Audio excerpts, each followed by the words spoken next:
10 цагийн үед байна уу? Өнөө өглөө байнга оролтоо гэж зар ирсэн.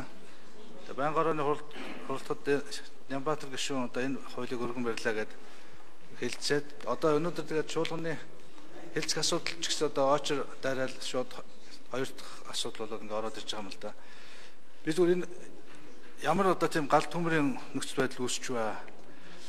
Тэгээ энэ дээр бол Нямбатар гишүүн бас тайлбар өгөхгүй бол энэ одоо яг юу энэ цаад зорилго нь юу юм? Юунд ингээд одоо энэ гоо бид нар ч одоо төр төмбөрлөл гэж яриад байдаг. Тэгээ ингээд бүх юмаа дайраад хэлцэгддэг, гардаг. А тэгээ хуулийнхаа тэр бүх процедур юмараа явж чадсан юм уу? Ер нь бол манай Нямбатар гишүүн ч одоо хамгийн их хэмжээтэй гишүүн л дээ. Одоо тэр хууль эрх зүйн бүх хуулийг өнөөдөр одоо ганцаарч толгоогоороо мэдж байгаа. Арц намын одоо бүхэл бүтэн бүлэг гэхэд бол зөвхөн Нямбатар гишүүнтэй хэлцээр хийж байгаа.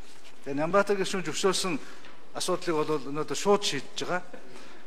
Зөвшөөрөөгүй асуудлыг бол тэгээд дуусж байгаа. Ер нь бол би их хурд данх сонгогдоод хэдхэн сарын дотор ийм хэмжээнд одоо сансарт ниссэн гишүүнийг бол анх удаага харж байгаа. Тэгэхээр тийм ер нь баяр хүрхэн зөв баах. Гэхдээ энэний цаана бол бас яарал даарна гэж болохгүй. За дээр нь тэр хүний эрхийн тал дээр маш их ухралтуудын гол автор бол Нямбатар гишүүн болж байгаа шүү. Энэ бол нэг нүг асуудал. Тэгээ та бол одоо үнэхээр их том хариуцлагыг л толгоонд үүрж ин да. Тэгээ энэ хуулийнхаа одоо энэ яаж байгаа шалтгааныг нэг одоо цаад учир шалтгааныг нэг тайлбарлаад өгөөч гэж байна.